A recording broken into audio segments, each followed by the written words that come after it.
Bueno, arrancamos hace un ratito nada más hablando de la experiencia deportiva traumática de hace unas horas nada más.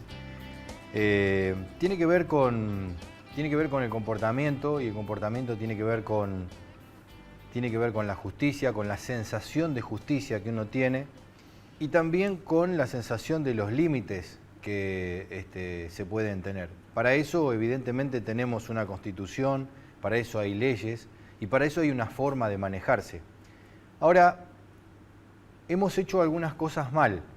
Cuando no estuvimos de acuerdo con los índices que nos daba el IPC, el índice de precio al consumidor, destruimos el INDEC. Cuando no estuvimos de acuerdo con el funcionamiento del sector agropecuario, le pusimos, o sea, cómo derramaba el sector agropecuario, le pusimos una presión impositiva que hizo que el productor agropecuario dejara de invertir. Y ahora estamos en otra situación, que es, tenemos miedo de qué es lo que va a pasar con la justicia y entonces atacamos a la Corte Suprema o atacamos a los jueces. Eso hace que la gente interprete que tenemos que ir contra lo establecido. Si el árbitro dice penal, entonces protestamos. Si la pelota dice que está afuera, yo discuto si se fue afuera o no, si él estaba afuera, si estaba adentro. Es decir, todas estas cuestiones hacen que nosotros pensemos, ¿dónde estamos? Digamos, ¿no? Somos un bólido que no tiene límites, que no sabe para dónde ir y entonces desperdicia energías. Y es lo que nos está sucediendo. Por eso queremos hablar un poquito de justicia con Hugo Rossi. ¿Cómo estás? Bien, Walter, ¿cómo estás? Bueno, acá un poquito preocupados porque, bueno, hay un entorno alrededor del tema de la justicia bastante meneado, digamos, y lo del juez Fait es el iceberg, como lo fue Nisman, como lo fue otras situaciones del sector judicial. Contame un poco cómo lo ves vos. Sí, a ver, como vos decís, está convulsionada la cosa. La justicia en todos los niveles y en todos los ámbitos está teniendo muchos roces con el poder político. Los políticos, los que llegan y los que se van, quieren también empezar a acomodar su situación en la justicia. Y en el medio estamos los ciudadanos, expectantes de cómo se resuelven todas estas cosas. La verdad que lo de la Corte Suprema se ha llevado todo por delante, es la novedad, es la noticia y todos estamos a la expectativa de cómo termina la novela esta de Fait y del resto de la Corte, porque si se llega a ir Fait o llega a renunciar o finalmente prospera este intento de hacerle un tipo de análisis psicofísico y por ende algunos bloques políticos acompañan en los 2/3 que necesita el gobierno para reemplazar su vacante, la vacante de Zaffaroni y su eventual vacante, va a haber cambios importantes, ¿no? Vamos a tener una Corte con 3 de 5 que requiere tener, por lo cual se va a hacer ya insostenible la situación y va así implicar que tenemos que reemplazarlos. Y eso vos sabés que derrama en toda la justicia. Contame los fundamentos técnicos de esta situación que hay, digamos, porque lo de los fiscales, porque arrancamos primero con ya no me acuerdo el nombre del primer fiscal al que quisieron echar, digamos, que se quiso, que ahora no, bueno, y después de la muerte de Nisman, Sí. y entonces, digamos, la justicia... De Campagnoli. De Campagnoli, sí. exactamente, se me había borrado el nombre. Digamos, la justicia empieza a ser presionada, digamos, ¿no? Sí. Siendo que uno de los primeros logros de la administración Kirchner fue poner una justicia independiente, como para poner bases sólidas sobre los que crecer. Déjame ponerte eso en dudas. A ver. Yo tengo mi propia visión al respecto, que es discutible, pero y es la siguiente. Te la hago corta. Esa es la idea, discutir. La Corte históricamente tuvo 5 miembros. Carlos Menem en el 90 la eleva a 9 y conforma lo que todos conocemos después como la mayoría automática. Después Néstor Kirchner la baja a 5. Mayoría automática porque al votar tenía los propios más algunos que estaban y entonces tenía la mayoría automática. De las leyes que necesitaba para todas las reformas del Estado que en general hizo. Casualmente el doctor Fait fue uno de los que no componía eso, no compuso esa mayoría automática. De hecho, sus votos fueron casi todos contrarios en aquella época. Pero eso es anecdótico. En el año 2006 se reduce el número de 9 a 5 por esta ley, que seguramente a la cual vos estabas haciendo mención, del gobierno de Néstor Kirchner todavía. Sí. Todavía había más de 5, entonces se prevé un cronograma de mayorías hasta tanto efectivamente fueran 5. Bueno, el año pasado, 2014, fue el año que por primera vez se reacomodó y se organizó la Corte y pasamos a tener 4 jueces, ya ni siquiera 5, Claro. con la última renuncia de Zaffaroni. Recordá que en mayo fallece la doctora Argibay, en octubre fallece el doctor Petracchi y a fines de diciembre se produce la renuncia efectiva de Zaffaroni. Mi visión personal es que Néstor Kirchner esto lo había planificado y que él tenía la voluntad de quedarse mucho más de los 12 años que se va a quedar el kirchnerismo en el poder, por lo menos el kirchnerismo puro y duro, ¿no? Sí, sí. Porque su plan era la alternancia entre Cristina y él y de esa forma poder llevar a más periodos al no agotársele la cantidad de reelecciones. Está bien.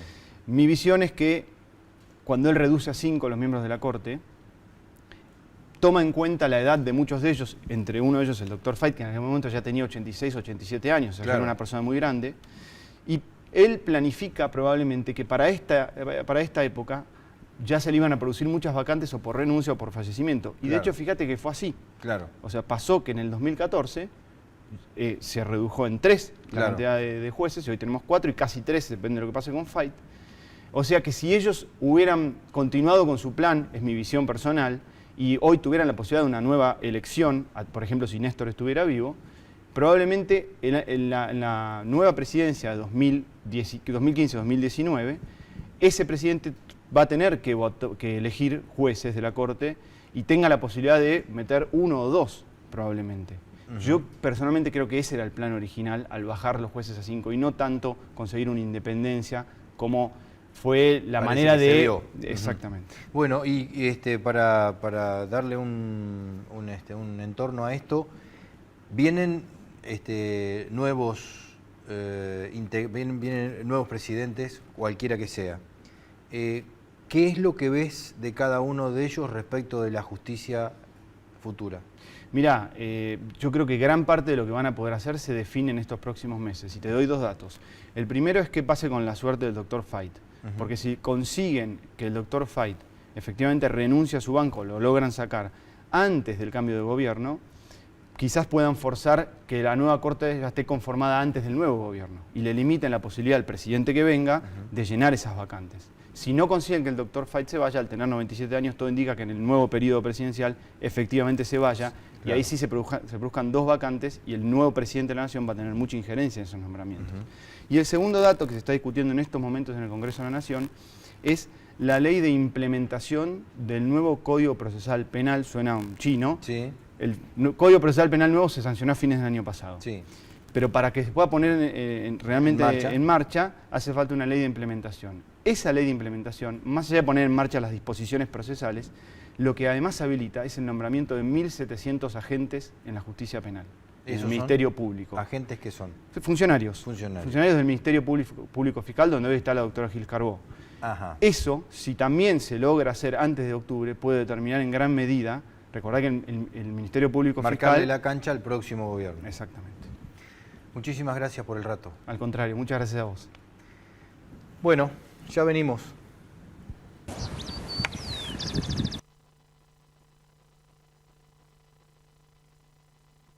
En la vida sembras muchas semillas. La semilla de una pasión. La semilla de la amistad. La semilla de un talento. La semilla del amor. La semilla de una aventura. Y la semilla que te cambia la vida. Seguí sembrando mientras nosotros trabajamos para darte una mejor semilla. Midera Semillas.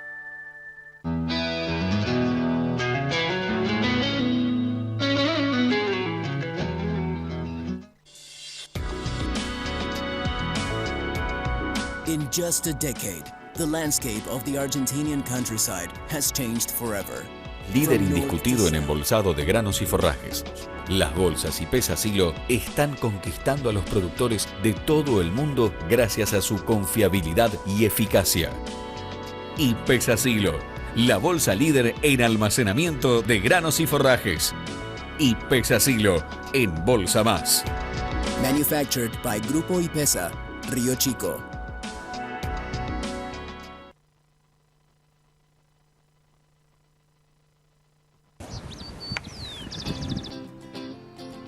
Bueno, una de las cosas que recién hablábamos con Hugo, que nos quedó un poquito en el tintero, yo lo despedía, pero uno de los temas que me quedó en el tintero vos dijiste que ahí estamos los ciudadanos expectantes. La democracia demanda que los ciudadanos no estén expectantes, que participen, porque el poder es nuestro. ¿Y entonces? Y entonces la democracia, vos lo decías al principio del programa, la democracia se construye de abajo para arriba, no de arriba para abajo. No solo con el voto, que obviamente es el acto más característico de la democracia, y este es un año especial en la Argentina porque se vota presidente, sino también con ejercer nuestros derechos. Y me parece que los argentinos, y especialmente los productores agropecuarios, que venimos muy castigados, y a veces siempre con el miedo y la espada de Damocles de que el Estado nos persiga a través de la FIP o quien sea si ejercemos nuestros derechos, tenemos que empezar a convencernos de que ejercer nuestros derechos es la única manera de hacer valer y fortalecer esta democracia. Que si no vamos a tribunales, si no exigimos, si no reclamamos y si no gritamos las arbitrariedades, nos van a llevar por delante cualquiera sea el color político del que venga en el 2015. Participar tiene que ver con ser joven y creer y tener fe, digamos, ¿no? Porque los cambios nunca se sabe si van a llegar. Los grandes han hecho el esfuerzo hasta ahora y con lo cual ya no tienen muchas ganas de hacer más esfuerzo. Vos estás entre los jóvenes del sector agropecuario que trabajan, que tratan de capacitarse. ¿Hay fe y hay ganas de participar? Hay muchas ganas de participar, hay muchos jóvenes y te diría que es el gran legajo que sin querer queriendo nos deja el kirchnerismo. Muchos jóvenes en el campo que reaccionaron, sobre todo después de la 125, y que hoy ya no son esos chicos que reaccionaron con la 125 tímidamente, sino que son tipos formados, muchos de ellos profesionales o trabajadores en el campo, y que están diseminados por todo el país y que empujan. Y además una novedad es que están interconectados permanentemente a través de internet, las redes sociales, etcétera, etcétera. Y eso es una gran novedad, porque se conectan y saben todo lo que está pasando momento a momento. Yo creo que esa es la gran esperanza del sector.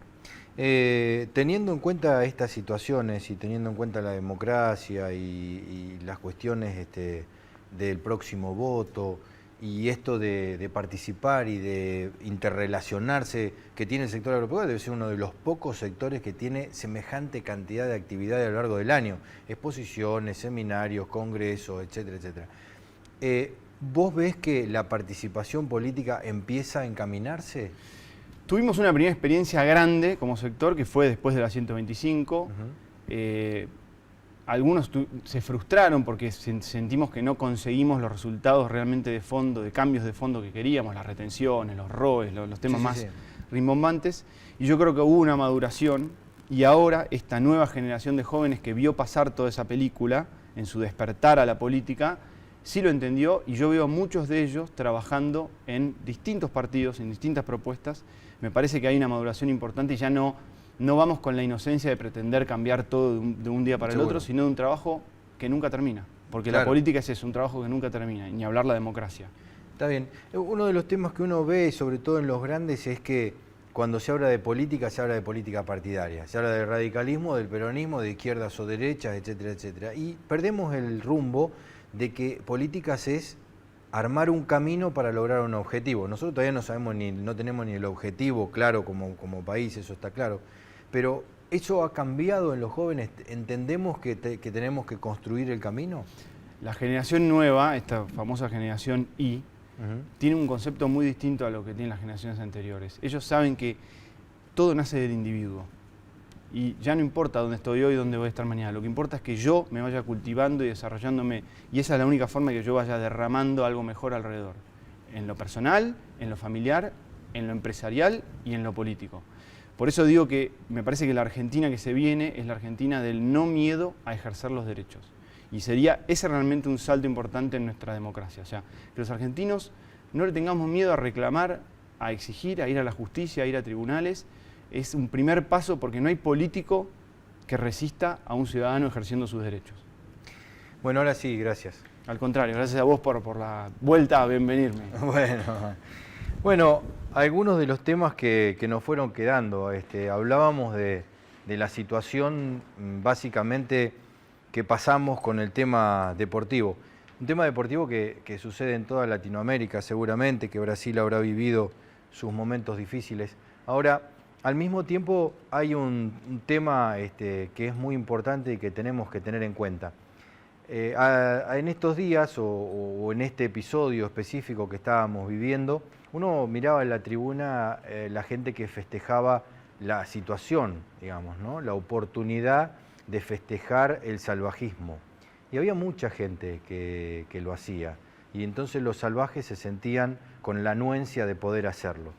Estaba la policía, que como justicia no participaba, porque tenemos la experiencia de cada vez que la justicia o que la policía va a hacer lo que tiene que hacer, que es reprimir semejante salvajismo, el salvajismo se multiplica, digamos. Entonces ya sabemos que por ahí no podemos ir. Pero al mismo tiempo quiero recordar que no hace mucho, Cachito Vigil, que fue el director técnico de Las Leonas, le llamó la atención a un árbitro señalándole que el gol que le habían cobrado a Argentina, a favor de Argentina, no había sido gol, porque la pelota no había entrado, ¿no? En contra de sí mismo y ejerciendo ese derecho a que no le avasallen el derecho que él pretendía para sí mismo si las cosas hubieran sido al revés. Quiero decir que no todo está perdido y que la única posibilidad que tenemos es crecer, porque para abajo solo podemos ahogarnos. No te vayas, que hay más campo. Viene Diego Peidró con su habitual programa. Nosotros nos volvemos a encontrar la próxima semana, a la misma hora y en este mismo lugar. Hasta luego.